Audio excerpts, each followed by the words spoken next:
weynaha inta aanad mar labaad noqon howlaha waaweyn ee go-aankaaga ku xidhan ee kama kacdada ah wax ka qabo. waxaa jiray nin somalilander ah oo ka mid a madaxraqameedka somalilan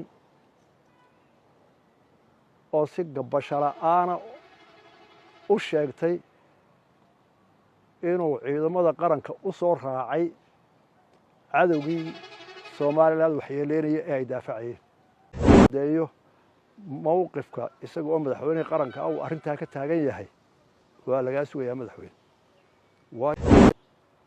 afkaaga oo ku daafici waayey alla gooba laydhaha. bismi illaahi araxmaan iraxiim alxamdu lilaahi rabbi alcaalamiin wasalaatu wasalaamu calaa sayidina muxamedi wacalaa aalihi wasaxbihi wasalim. haddii eebba idmo berrito waxaynu u dabaaldegaynaa 55 guuradii aynu la soo noqonnay xorriyaddeenii luntay 1dii Juulaay 1960. 55 sannadood ma yara, laakiin waxaynu ka mid nahaynu maanta ilaahay uga mahadnaqaynaa cadowgana loo sheegayaa somalilan inay somalilan 55 sannadood iyadu wixii dowladnimo lahayd oo dhan ay gudatay, cid ugu madno sheeganaysa talo iyo xoolo iyo arrin midnabana aanay jirin. dowlado badan oo la ictiraafsan yahayna maanta intay somalilan haysata qaabka dowladnimadu ma haystaan, qaar badan oo la ictiraafsan yahay. ma haddaa waxaa iskale somalilan oo dhan meel kasta ay joogaan, guda iyo dibad, ku yar iyo ku weyn, sheekh iyo shariif, dumar iyo rag, waa mahad ilaahay. maanta waxay ku soo beegantay 55 guuradu iyadoo adduunka oo ka socdo dagaal aada u culus oo adduunyada o dhan saameeyey oo dagaalka bariga dhexe. dagaalka bariga dhexe oo iminka muddo 2 sano aba socday marka laga soo bilaabo markii loo xoog sheegtay falastiinta ee aada loo xasuuqay iyo ilaa maanta oo laysku hortaagan yahay iiraanay waad jiri may sida waxaan doona yeel iyo waan jirayaa ee waxba ka aqbali maayo ay taagan tahay. waa muddo 2 sano ku dhow ama ka badan. dagaalkaasi dadka uu saameynayo waxaanu ka mid nahay dowladaha ugu nugul. wuxuu saameeyaa siyaasadda, wuxuu saameeyey dhaqaalaha, wuxuu sameeyey nabadgeliyada dalka gudihiisa iyo hareerihiisaba. markaa waxaynu ka mid nahay dalalka aan lahayn awoodo dhaqaale iyo siyaasad aada loo tixgeliyo markay dowladuhu isugu faanayaan xooggooda dhaqaale oo ka koobaada, ka siyaasadeed oo ka labaada iyo ka ciidanba. marka geeska africa isu muruq dhiganayo waxaynu ka mid noqonaynaa kuwa laga muruq badan yahay laakiin tala wanaagsan haya. dagaalkaa saameyntiisu waa badantay. ilaahay waxaan ka rajaynayaa inuu dagaalkaa dhibaatadiisa ina dhaafiyo. markuu dagaalku dhammaadana inaynu guul ka helo mooya aan wax khasaare ah iyadoo maqabira aynagu yeelan. intaa kadib madaxweynuhu muddo dheer ayuu maqnaa. howlo badan oo qaranka u muhiima oo kama kacdihina waxay sugayeen go-aankiisa oo ah mas-uuliyadda saaran madaxweynaha.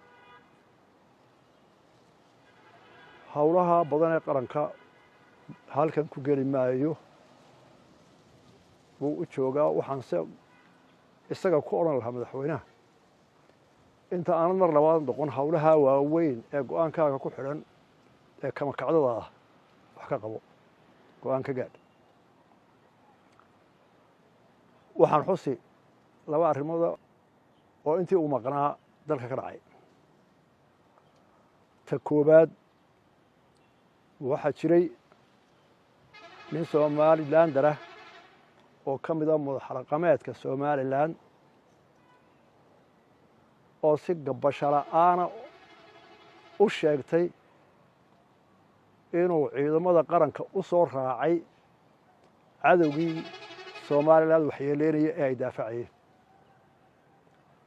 wuxuu si cad oo dhiiran u faahfaahiyey qaybtii laxaadka lahayd ee uu ka qaatay dhibaatadii somalilan noo geystay ee dhinac walba lahayd naf iyo maal iyo siyaasad iyo wixii la midaba inuu qaybta ugu weyn ku lahaana si bareedha ayuu u qirtay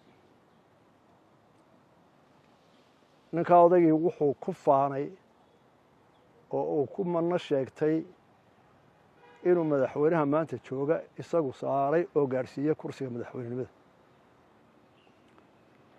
wuxuu sii raaciyey inuu mar labaadna gaadhsiin doono sababtoo ah inay iminka yihiin saaxiibbo siyaasadeed oo aada isugu dhow berita waxay noqonba mooyaane madaxweynaha waxaan kula talinayaan u soo jeedinayaa inuu ummadda reer somalilan la wadaago oo u caddeeyo mowqifka isaga oo madaxweynihii qaranka ah uu arrintaa ka taagan yahay waa lagaa sugayaa madaxweyne waayo waxaa ku xidhan qaranka halkaad ka taagto arrintaa saamaynteedu ku yeelanaya markaa caddayntaada waa la sugaya sababta aan u weydiinayaana waxaa weeye soomaalidu waxay tidhaahdaa afkaaga oo ku daafici waayey allagooba laydha arrintaasi madaxweynaha ayay u taallaa waana laga sugaya waxaan raacinayaa shalay iyo doraad arrimihii oo ta ceer gaabo ay ku saabsanayd ciidamada oo inaan hore u arag iyana waxaan ku talin lahaa in dawladdu dadaal badan iyo juhdi badan ku bixiso in la helo xal raandhiis leh oo arrimahaasi inaanay inagu soo noqnoqonin inaga xakameeya waayo waa arrimo xidhxumadooda leh hadday kuwaas inagu furmaan ka igu dambeeya shicbiyo dawladba ha loo yeesho foojignaan iyo is-ilaalin tabaha faraha badan ee cadowga somalilan inagu waxyeelayn karo dibad iyo gudaba mar labaad hambaliyo dhammaan somalilan sanad guurada 5 ilaahay idankiisa inagoo bashbashiyo barwaaqa oo intan ka horumarsanna hayna gaadhsiiyo sanadkaas sanadkiisa wasalaamu calaykum waraxmatullah